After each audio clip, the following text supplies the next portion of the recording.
Hey guys, welcome to the You Might Die Tonight D&D podcast. My friends and I run a game of Dungeons & Dragons based in Atlanta. We decided to start recording our games not just to keep our own players oriented, but so that we could go back and listen to them years from now. We've decided to turn these recordings into a podcast so that our friends and our family and anyone really who wants to listen can kind of tune in and be part of the adventure. The game definitely has some ridiculous moments, but for the most part it's story-driven and very character-based. You're even going to find a few games that are just all role-playing and not really a lot of combat at all. It's also important to know that this game is a richly constructed sort of sandbox. The villains, the NPCs, a lot of the factions that exist in the game, they have their own motivations and their own agendas, and they're working towards their own goals. They're definitely not waiting around for the heroes to show up and save the day.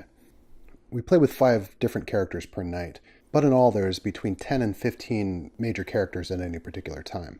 As the name might suggest, even though all of these characters are important and have a vital role in the story, any of these characters can die at any time. And anytime a character dies, it has a major effect on the story and the outcome. There are a few characters who have died even before this first episode has even aired.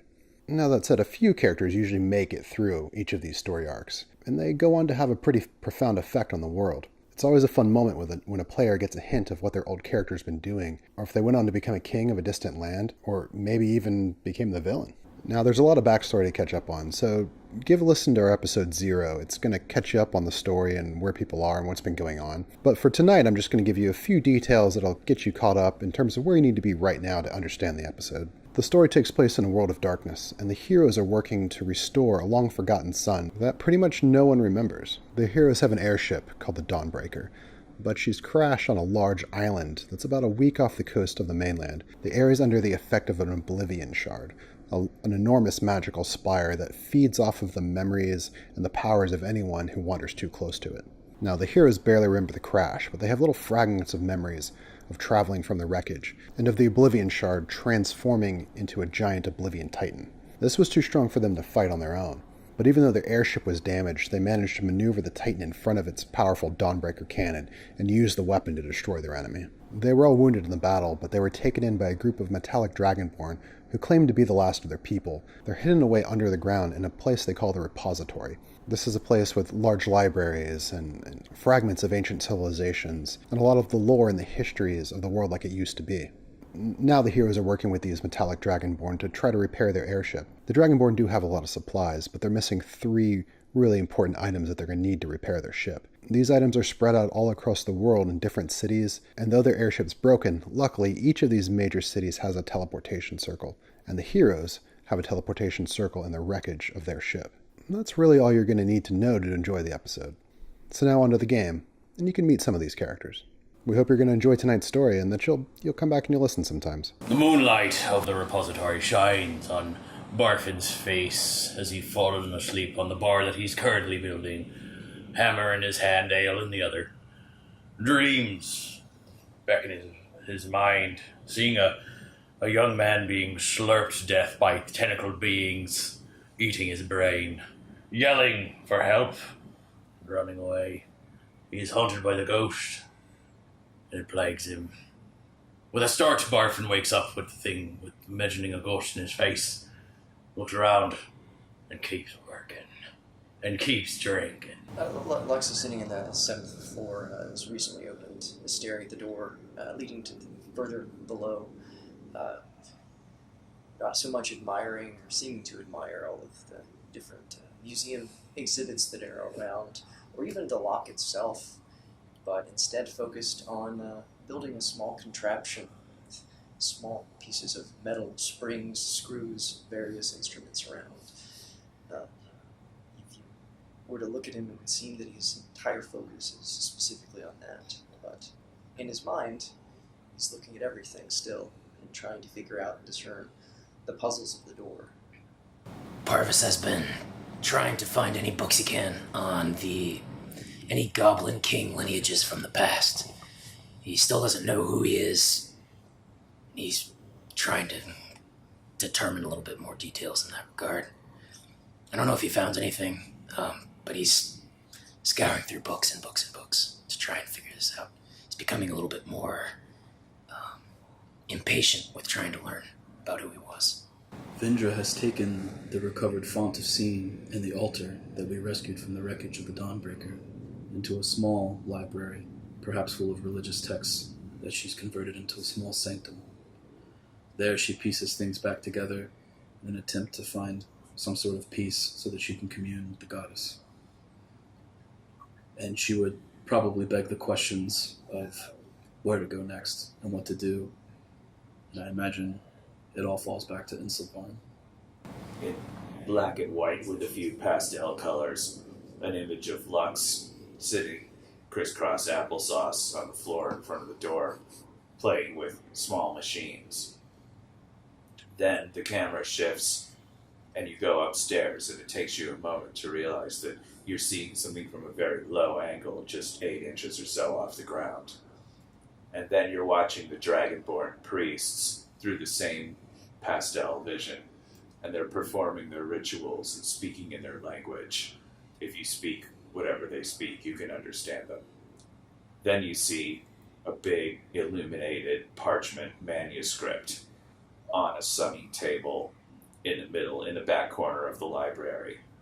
And the vision sweeps over the characters. If you read Draconic, you might have some idea what it says. Vision sweeps back and forth, sweeps back and forth. One of the Dragonborn comes into the room and says something in its language, and you see the image of a paw lift up. You guys are in the half-constructed second round pub that is made out of one of the library rooms in the repository. There's a distillery in the back of the room, lots of barrels and crates and stuff like that. And it looks as though Barfin is trying to change this place into a tavern. It's looking good, Barfin. Aye. You do know we're not staying here, right? I need ale. Lux, you know I need ale. That's fair. How am I supposed to get ale if I can't get ale? For now, this is our home, so we best fit in. Well, it's true. To be true, we all need ale. We all need ale. Aye, you can't disagree with that, lad. I can't disagree with you. I'm just surprised at the amount of effort you're putting into it. I'm out of ale. It all cracked when we fucking crashed into the ground. What else am I supposed to do? Not drink ale. Rebuild the one on the ship. It's also cracked. Barfin is kind of covered in bandages, recovering from some injuries. Barfin, I studied the creature that you brought back with you from your expedition. Aye. I cast Speak with Dead on it, and it was a strange sensation, for instead of speaking to the corpse as per usual, I was awash with a swath of visions. It seems these creatures came from a city floating in the sky, stars above and below. I've heard of it. And this creature witnessed some other heroes, perhaps. And that's one of the last things it saw before it met its end. Trust not in visions. Hakim sits down. He's got a jumbo ceramic mug. Trust not in visions. For I had one many weeks ago when first we got here. I believed I would find the story of my people in this library, but we keep no written records. The owl woman, or so I thought, came to me in a dream and told me I was one of these creatures, that I had but to unlock the secret of their rituals, and I would become like unto them. I have sat in the library, staring at their book of rituals, in the back corner. None of you've seen me. For a month now. I understand nothing. I believe that vision was false. Be careful. Would you like help interpreting one of these books?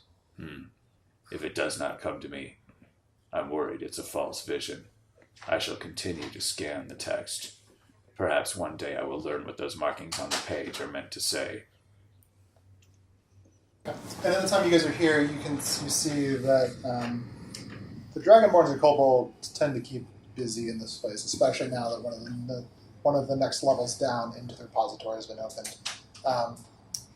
All of the Dragonborn here are relatively studious, though some definitely more than others. Probably the most intellectual above them is the gold dragonborn Orin. And probably the least among them are some of the larger ones.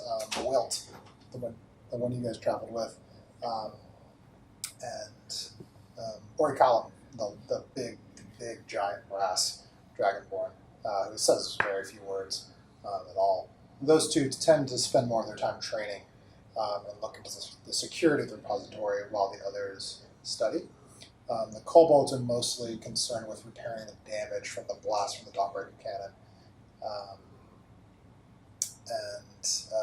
The fairy dragonborn, they're the most aloof of the dragonborn that you've seen. They spend a little bit of their time, now that the surface is open and safe, they've spent a lot of time scouting, and so you see probably the least of them. They go out on expeditions and they come back. What do they look like? They're teal and lavender sort of in color, less metallic and shiny, and more parts of their body that are slightly more translucent, like the ridges on their scales and stuff like that. You can see through them just a little bit. So currently, you guys you're once again in the second round. Hakeem is mastering the art of making Hakeem. It's a little much more difficult, more time-consuming without the aid of the automaton. But the last you guys saw any sign of the automaton, there were tracks, large tracks of the Kingmaker and the Rat Hunter went off together off into the wasteland. Oh. Good riddance, I say. Did Parvis learn anything in his time reading, perhaps? Yeah, so Parvis in his studies roll an investigation check. 13. Okay, yeah, you found some old journals and accounts and some academic writings regarding an ancient army of orcs, ogres, and goblins called the Marauder that once largely conquered the world. In these writings that you're reading, they're written from a human perspective, and so it was a time of dark age of chaos and disorder and things like that. However, you get the sense from the writings that it was probably a span of several hundred years where goblins, orcs, and ogres predominantly sort of ruled the world. Does Lux need help with the door? Yeah, I suppose. We'd need assistance with that. Before we do that, it would only take about 20 minutes, but I thought of some different fortifications we could do perhaps at the entrance up on the surface to prevent anyone from getting in, hopefully, if you can shape stone currently. I can. What happened to the archer?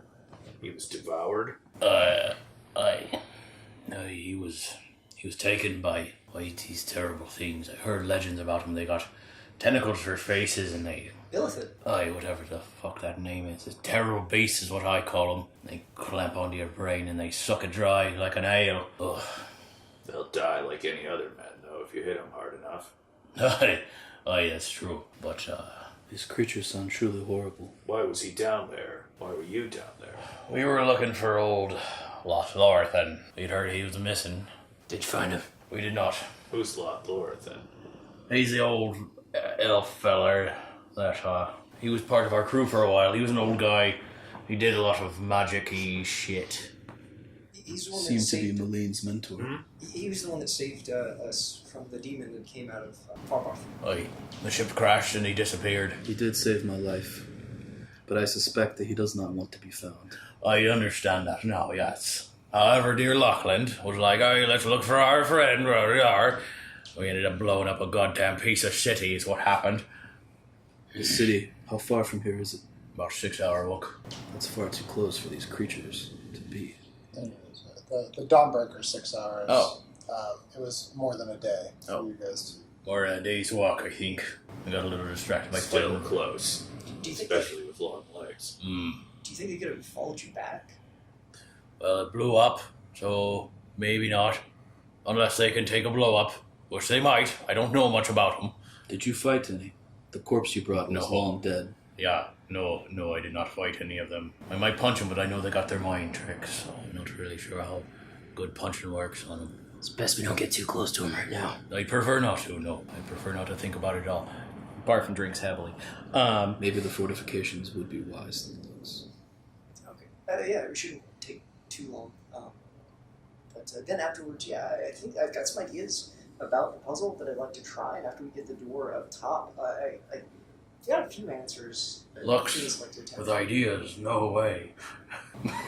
No. Can you read the door, little bookman?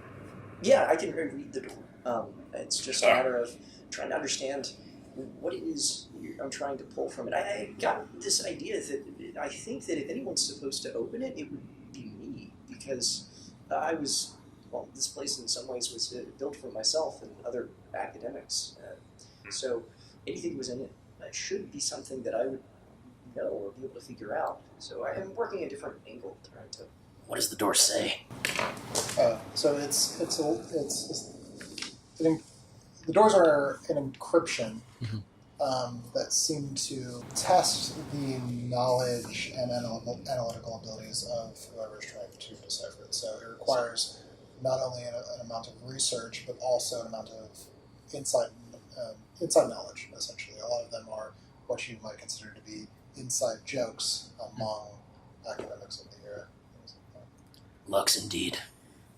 Despite the need to unlock the rest of this facility, we still need to look for the parts for the Dawnbreaker. We're defenseless, essentially, without it, especially against the dragons. We also wouldn't want anybody foraging from it. Stealing it, perhaps. Indeed, Barvis.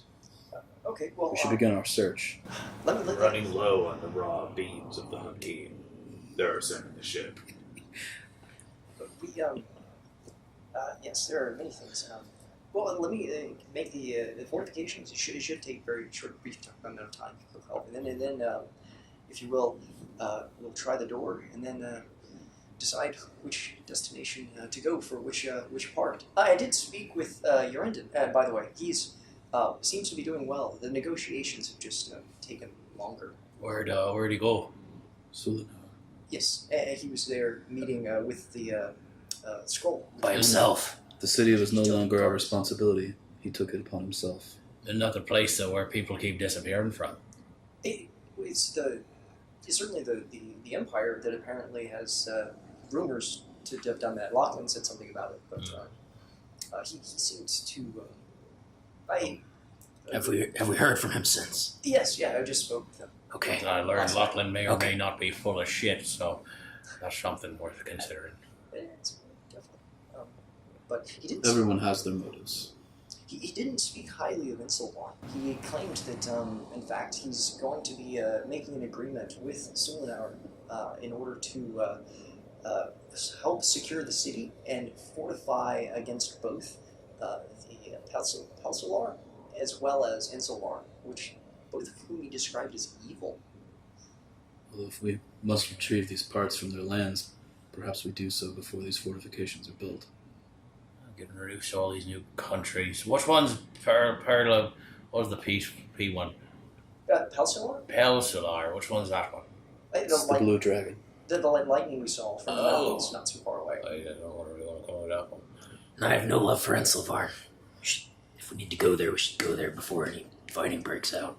That's the one with all the goblins playing. Well, in terms of fighting, there's already sort of a cold war that's going on between the two nations. Until recently, it's the city of Freeport was more or less neutral, I suppose.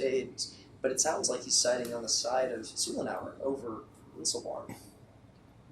Whether for weal or woe, my prayers have shown me Ensilvarn is the way to go. Well, and just to be Good clear, rhyme. I don't think that. I'm sorry? Nothing. I'm sorry. Go on.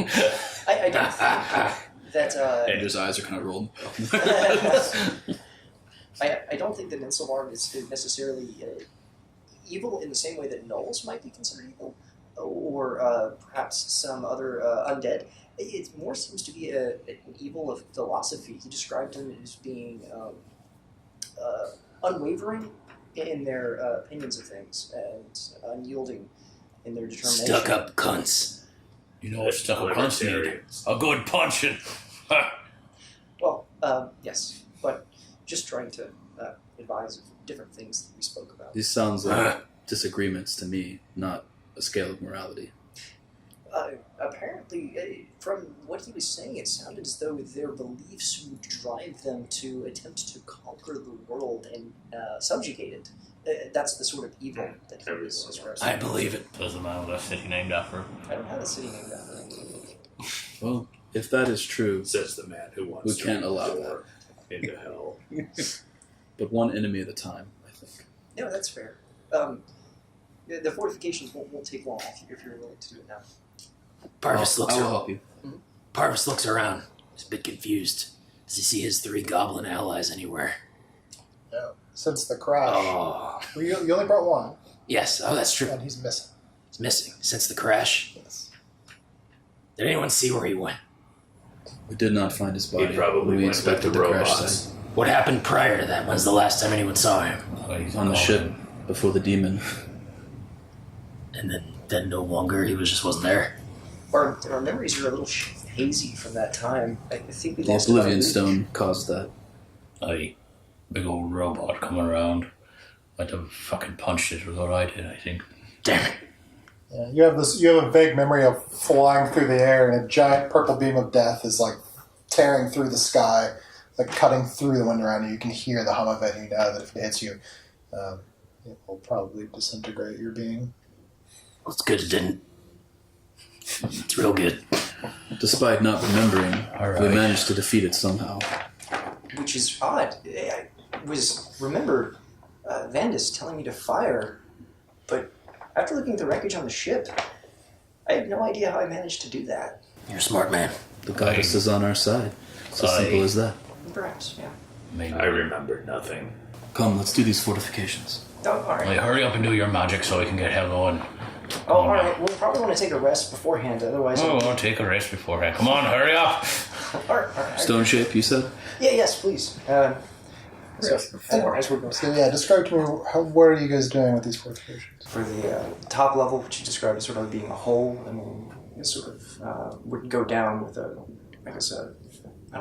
whole circular entryway that would just sort of lead into this repository, I guess. Well, previously there was a first level to the repository because it's kind of built into the mountain, but the entire top floor of that has been the entire top floor of the repository is destroyed. It has been for quite some time. So the fortifications that you currently have being constructed, in addition to what you're going to do now, are meant to fortify some pretty much from above. So they're fortifications on the second level, under the assumption that someone would come in through the open surface. Yes. Once you go down through the first level, how do you walk into the repository area? The floor of the first level had been partially collapsed, and so the other holes that sort of in the ceiling are being patched over and leaving one sort of entrance that ramps down into the second level now. Okay. Where the entrance, I guess, is, I don't know if there's a doorway to it or not. The only thing I had envisioned was casting wall of stone a couple of times in order to create a very thick wall, one that would be about 12 inches thick, I think, about a foot.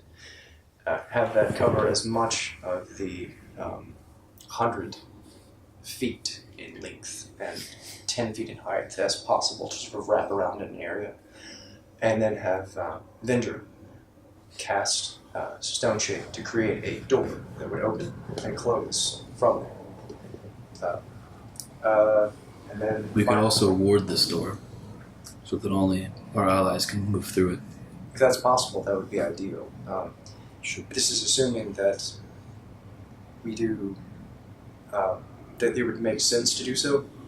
If it's just as easy to go through a simple fortification from the first floor down to the second, like with a shovel, then having an incredibly powerfully strong door may not make the most sense. But I'm just trying. It sounds like what you're trying to do would certainly add fortification. Okay, let's do that then. Oh, okay. Okay, so it's going to take a little bit of time for Lux and Vendor working together to raise these stones from the earth and shape them how they need to, and then create the frame for the door and the mechanisms that will open. I'm ready to go at any moment. I'm just going to sit here and sip my coffee. When he goes to visit the door, I'm going to stand in front of the door and try to read its secrets. Some of the kobolds who've been working on the fortifications as well They come over to observe what you guys are using, what you guys are doing, and the magic you're using to build these fortifications, and studying them. Hey, well, I could have done that. Have they had any of my ale yet? Kobolds? Yeah. I don't think you've offered. I see him looking at him like, You see one of the kobolds nearby. Hey, yo, little dragon goblin. You like ale? hand one. Alright, so this kobold with his claws takes this thing, drinks it. You see his eyes. His eyes kind of get big. He and the other starts jabbering on and draconic. Hey, try those. Hand him two more. There.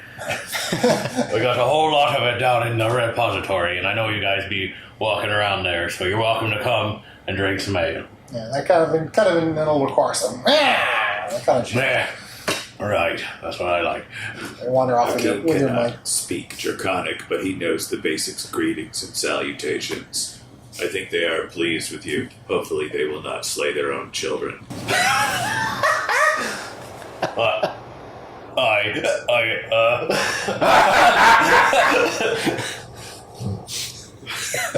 Let's hope not.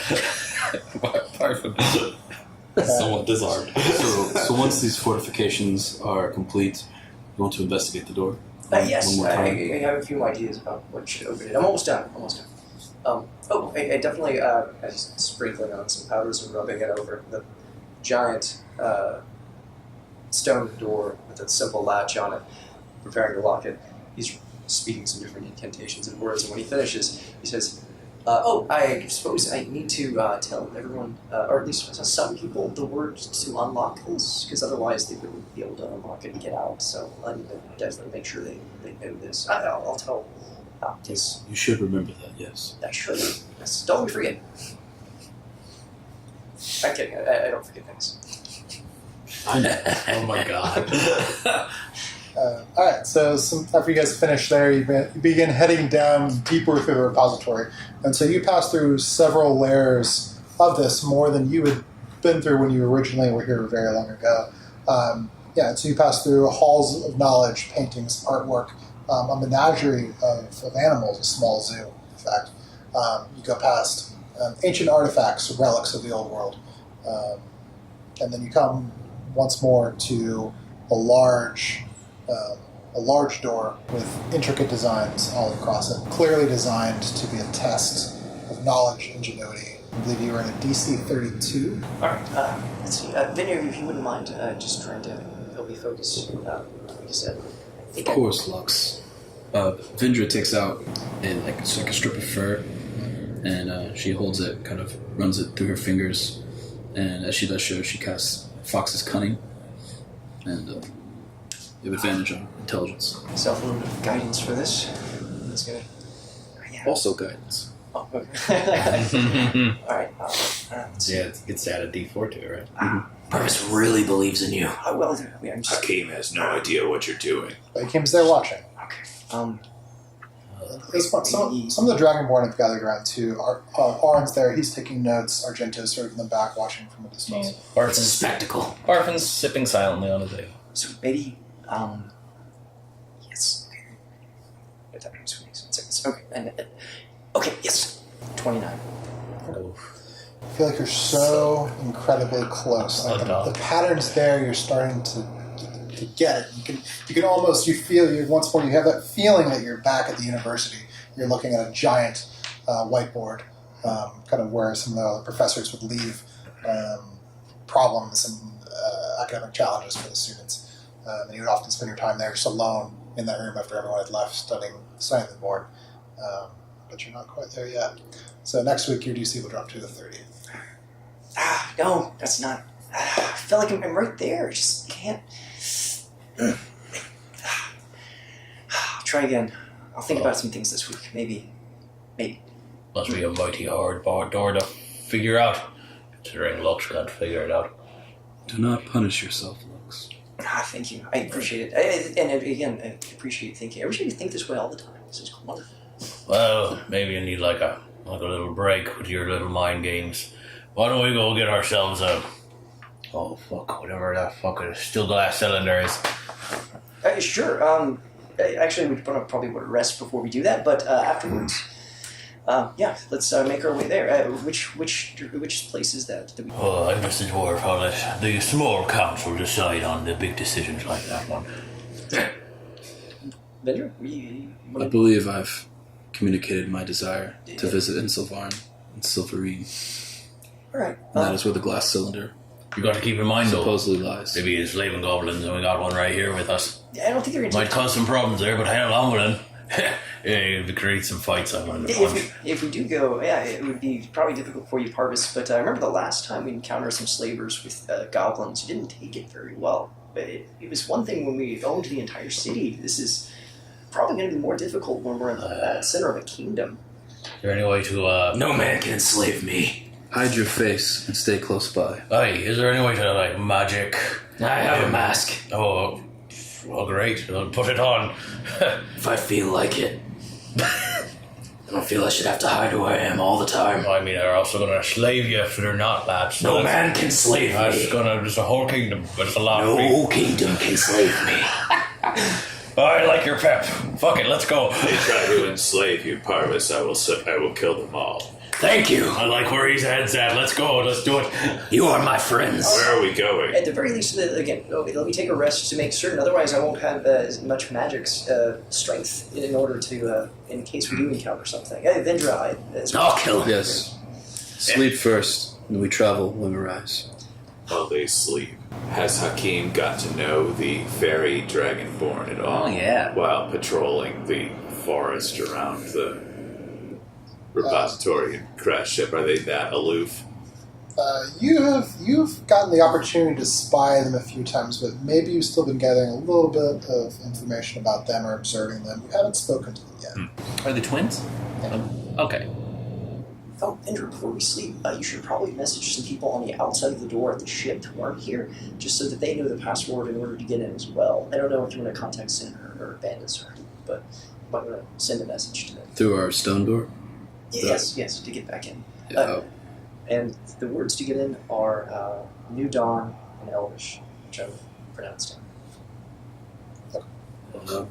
Before Vindra returns to the sanctum, where she prays in front of the altar. Upon the altar is a very large scythe with a night glass blade, and there's some candles and incense burning around it. So she prays, and she casts sending, delivers Lux's message, and Sorry, who is that sent to?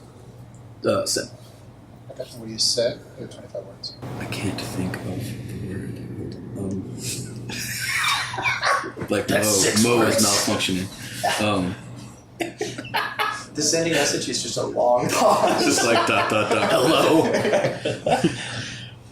We've reinforced the entrance. Password at the door is whatever he said. Hold on. Hold on. What does the message say exactly? Does it say whatever he said, or does it say in Elvish? Okay. Yeah, we'll say it actually says the word in Elvish. Okay. Just check. While they sleep. Lastly, sorry. Oh, go on. Lastly, she's going to commune with the goddess, and I'll send you a message about that. While they sleep, I patrol the forest. Perhaps someone has tracked us here already. So the only thing really left of the forest around this place are petrified stumps that have all been blown and trunks blown on The their landscape, sides. I meant. Oh yeah, no, Yeah. sure. Yeah, but just to give you some description of this sort of territory, there was once forest and rolling hills here. Some sort of cataclysm, whether it was the explosion that occurred when you got here or something that happened before. This is a barren wasteland of black rock. There's a persistent storm above you that is flickering with purple sheet lightning, traveling for miles around. There's a light rain. Relatively inhospitable terrible, nightmarish sort of place. My kind of weather. Yeah. So as you're patrolling the surrounding land, you can see to the far south, still in the air, the remains sort of the explosion that occurred during the last expedition. The clouds there are thicker and pale with ash, and some of it's still kind of coming down, though pushed down by the rain. There's a sootiness, kind of gray sootiness. Before retiring to our chambers, Parvis is going to try and find any of the studious folk that are poking about in the... does any of them appear to be, like, they work here, or this is their... Yeah, so you get this sort of sense of authority, or at least confidence from this golden-scaled dragonborn he's very gaunt. He has big spectacles kind of on his face, and he's hit the wall even after Lux has now left, and he's scribbling notes. Kind of in a journal, and you see his short tail is kind of going back and forth. He's in robes, but they're not ornate, but comfortable linens. And so, did you approach him? I approach him, and I greet him kindly. I assume we've seen each other a couple times. Yeah. Oh, hello, small friends. Hello, friend. I like your mask and your armor. Oh, thank you. It's gold. Much like you, I like your scales. Yes. What can I do for you? Have you come here to study the door? No, I don't know a thing about the door. No. I'm looking for you, actually. Oh. Please go on. I have holes in my memory about who I was. I know that I'm different from many of my friends here, but I'm trying to determine and learn a little bit more about who I was, and trying to do it soon. If you can find any books or journals or notes of any kind as you're poking about the library on goblins and goblin kings before the darkness, if you could put them aside for me, I would appreciate it. Oh. He makes some notes in his journal. He says, I'll make a special note to set these books aside for you if I find any. And now that I think about it, I'm pretty sure I've read such things in the past. I'll find those tomes for you, and I'll set them aside, so read them yourself. Thank you very much. It's Of course, kind of you. of course. I'm happy to help. It's good to see you, my small friend. You as well. Have a good one. Just turn around and walk away.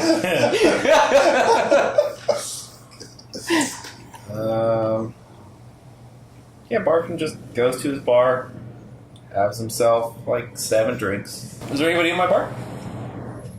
Yeah, there's a bunch of kobolds there now. They've occupied several of the chairs. Barfin. Some of them are kind of climbing on things. Some of them they're trying to work the distillery, but they're Hey! I shout. they kind of scatter. Everybody sit down in your fucking seats. Over there, and I point towards the tables that I have available. Sit down and I'll get your fucking ale. Don't touch it, you're gonna mess it all up. Poor So, Vindra, as you were in your sanctuary, meditating there before the night glass scythe, and I guess what the font that you recovered, amongst all of these holy texts of many different religions, kind of spread across time. Religions that have been forgotten, gods that have been forgotten, but little scraps of knowledge sort of remain, or at least secondhand accounts of stories of different worshippers. Some images flash in your mind. You see the moon full and bright in the north. You see an image of your friends sleeping in their beds. And you see a dark shadow moving through the clouds. Flickers of green flame. Indra opens her eyes and sits still, silent for a moment. And she stands up and prepares to sleep. So you guys begin to retire to your rooms to rest for not the night, but for the next set of hours. And you know that you'll leave in the morning. So for those who don't just go to sleep, is there anything in particular that you're doing? I tend to bar, I guess. It's Yeah. crowded, been a bit crowded since. There's a crowd of kobolds in your bar. Cool. Trying out your you're getting to test out some of your new ales on them, different flavors. Yeah. And you begin to discover that the kobolds they prefer very rich, hearty flavors. They don't like any of the sours. Oh, what a bunch of fuckers. That's fine. I'll focus more on working on my darker ales. Okay. Hakeem will meditate upon the images and texts the old woman sent him and wonder again whether they were true visions before sleeping. Okay. Roll a wisdom check. 11. So, as you often do, you consider the images and thoughts of your past. Feel certain that with dedication and time, new paths. I am an owlet. Well, eventually the second round empties out. The kobolds drunkenly go on their way. Barfield's able to turn for the night. So the next, after you guys awaken. Hey, Chris. One of my things for my background was an admirer's trinket. I don't know if we have time for talk about it right now, but this is something like it's in one of the few items I hold. So Describe it as your. I guess what's Barfield doing with it? he's probably playing with it in his hands. Describe it. Locket from his wife, maybe. Yeah, it's got a picture of his wife and kid. Small moment of clarity, soberness. He looks at it for a minute. The engraving, still true in the metal after all this time. Well, not silver. It's made of. Oh God, it is made of silver. He can't touch it. Oh God. That's gosh darn sad. It's really sad. Why can't he touch silver? I'm not a fan of touching metal. I just don't like talking about it, alright? Plenty of things. He has taken the way. Not like I asked for it, though. As Vendra enters the Great Hall, she's dressed a little differently than she usually is. Instead of she has the plate mail on, but instead of the vestments over it with the cape and the long hood, the hood is drawn back, and her hair is pulled back, and so you kind of see a lot of her face, which is unusual. And she has her normal armaments, but on her back is the large scythe. Is that new, Lady Vendra? I recovered it from the crash, from our stockpile. Was it there before? Yes, they found it in the depths beneath Freeport. Oh, alright. I've claimed it as my own. I foresee its usefulness. Alright, I think we're gonna need it. I do. Where are we going? Some city full of corrupt bureaucrats and Slavers. That may be. Maybe we can just ask for it. There's simply a simple way of doing things, right? I mean, I can always punch him if it comes down to it, but I'm always about killing, you know. Always be killing people left and right around here. Just knock them out. If really. it comes down to it. With a fucking sharp-ass scythe. Lux, we're ready when you are. Yes, sorry. I was preparing spells. I suppose I'm ready. Oh, it looks all you knows in a book.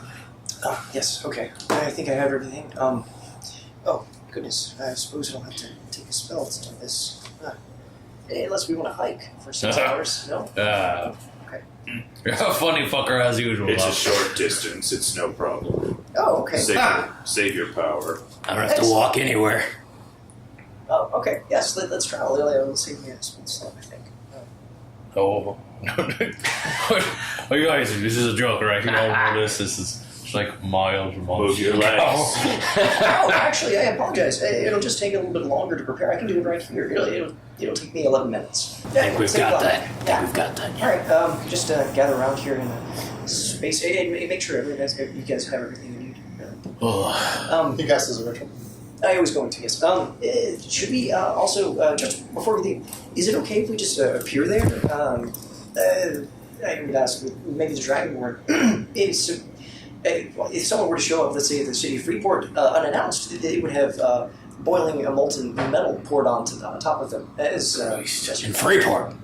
Yes, yeah, if we show up on arrival, it is a protective defensive measure to ensure that no one teleports in and tries to use that as an access point for the city. It was your idea. So, the other time, under the ocean, we sort of teleported there. Is there anything... Do you think we should talk to somebody before we just show up at this place unannounced? Argento's nearby, and he says, I've not been to the Kingdom of Ensilvarn in quite some time, but when I was there last, it was not uncommon for traders to arrive, nobles from accompanying cities, diplomats. I find it unlikely they would take arms against you as soon as you arrive without at least asking a question of who you are. How long ago was that? 60 years. Alright. That's fine. It's a powerful nation. Surely there still are traders coming and going. I suppose we actually have a contact over there. We could ask with sending. I hate if you use this spell slot, but the gentleman's name from the tournament, the representative who we spoke with. His name I don't know. Marison Hale. Harrison Hale. Do we trust this man? Enough to probably get a word on whether or not if we showed up unannounced we would be captured or killed. Are you Yes. sure his last name was Ale? If his last name's Ale, of course we can trust him. Has it been long enough for him to return? Yes, more than long enough. Especially because they have a teleportation room. So they mentioned that. But they probably took ships back. And also, if there's somebody who's hostile against us, we can always just punch him. But that's true. Oh, are you going to go covered? Because What you imagine said if we show up last with a goblin, that might set us on the wrong tone when we first get there. The wrong tone. Yeah, they think of you as animals and beasts to be enslaved, sold off property. Well, then I guess we could just have a collar and rope around him then, huh? Is that how you think of me, Lux? I don't think that. Oh, maybe we could put him in a cage, huh? If anyone asks, you're my slave. Those aren't great ideas. Barfin laughs. Perhaps, No one's putting me in a cage. perhaps keep your mask down until if we I assess the situation. If anyone says anything, you're my slave. I'll be responsible for your conduct. Not really, of You're course. There are none no of our slaves slaves. in my You're kingdom. our friend. It would just be a ruse, a way for us to try and fit in and not have them see us as different, as much as that can be possible. What with a dwarf and a gnome and a very tall, skinny man, and you. Me. You're saying he's different because he's tall and skinny. He's very tall and skinny, unusually so. Yeah, I guess you're right. Is there also supposed to be 3 of them? I will cast sending. Okay, yeah, you just ask him. See, I suppose if we, well, whatever question you think would be appropriate to tell him we'd be teleporting there. Parvis slams his mask shut. Doesn't say a word. What should we ask him? If we're planning on visiting the city via teleport, is this, is it okay to arrive without an invitation via teleport? Or is it safe?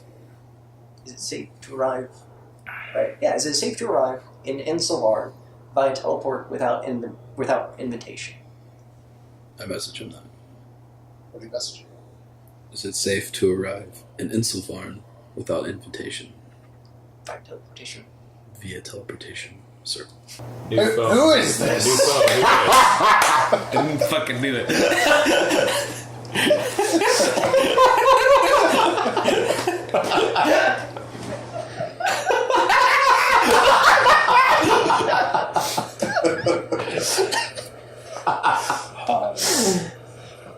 How'd it go?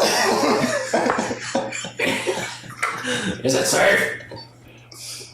He said yes. Oh! Oh, okay, great. Excellent. All right. Let me begin casting. All right, gather around. Do you have a death ward? Are you wearing like? Do you mind casting on me just in case? Oh, I prepared it to cast this morning, actually, Excellent. Look, on purpose. looks if anybody needs death ward, it's some goblin from which they enslave them. Back in my day, Yeah, but he's- we just killed goblins. They weren't talking or nothing like that. Barfin, Nobody's killing me. calm yourself. He's I my have another slave. spell. I paid for it. Don't You kill him. didn't know. And Arcana knowledge roll if I have to do it. I know that you lose concentration when you're going through teleportations. That's not a That's not a. It's a duration spell, Yeah. 8 hours. So sufficient? Okay. Barfin's red in the face, but Lady Vindrim, like, he keeps his mouth shut because of Lady Vindrim. I place my hand on Lux's shoulder, and I speak words of protection in Celestial. And you are now Death Warded. Yes, okay. Excellent. Well, let's go. Do the ritual. Before we leave, I walk over to Parvis, and I present him with a platinum ring. What does it do? It will protect you. How? It'll tie our fates together and keep you alive. Should ill will befall you, Ill will befall you. ill will always comes from me. Then it will always come from me. Take the ring, Parvis. Hesitantly, Parvis takes the ring. She got nothing to worry Put about. it on. We're all here to protect you. Parvis doesn't put it on, he puts it in a pouch. It won't On work the if you don't side. put it on. I Things like get it. hairy, I'll put it on. Fair enough. Yeah, so Argento is nearby. What are we looking for here? I believe it's, oh Christ, I wrote it down. A variable runic channeling ray. Variable runic check. Oh Christ. The runic magic will help divert different systems of power. We're able to build an apparatus to channel the dawn shards, as you call them, the devices you use to I don't care, let's just go. Where in the city will we find this relic? That's important. There are artificers in Ensilvarn that should be able to assist you if they do not already have these devices in their current stock of wares. Certainly they could have it constructed for you. How much would it cost, probably? Roughly, obviously you were 60 years ago, inflation. If you were to purchase one, my estimate would be 3,000 pieces of gold. I see. How much gold do you have? 3,000 pieces. Any gold coins we had available to us were used in construction to their upholstery. We can knock those down. I don't think that would be a good idea. Oh, alright. That'll work something out, Lux. I Let's don't just think go. we have 3,000 gold. Of course we don't have 3,000 gold. Let's just go and try and find out. Maybe we'll punch them, maybe we'll steal it. God is willing, we'll find a way. Aye. Have you made any money from selling your ale? I can't touch. I'm casting as they're talking. I forgot. You guys are in the midst of talking and runes appear in a circle around you. The world around you flashes. Deviltry. Shifts and changes. You guys find yourself standing in a basin of sorts with stairs that lead up out of it. Immediately you're met with the colors of silver and marble, bits of gold, platinum, sort of all around you. There are devices of some kind, chrome, that are floating I swear to God. sort of around you. There are people moving about, speaking with each other, conducting business. There are several soldiers about with crossbows. They don't seem alarmed by your arrival, but they are present. Someone in nice vestments, clean cut, fit close to the body, colors of gray and white, approached you. All right. Well, that's going to be it for tonight's episode. I hope you guys really enjoyed listening. The next episode will be ready really soon. We play every Tuesday. I hope you had a good time and that you'll come back and listen sometime. See you soon.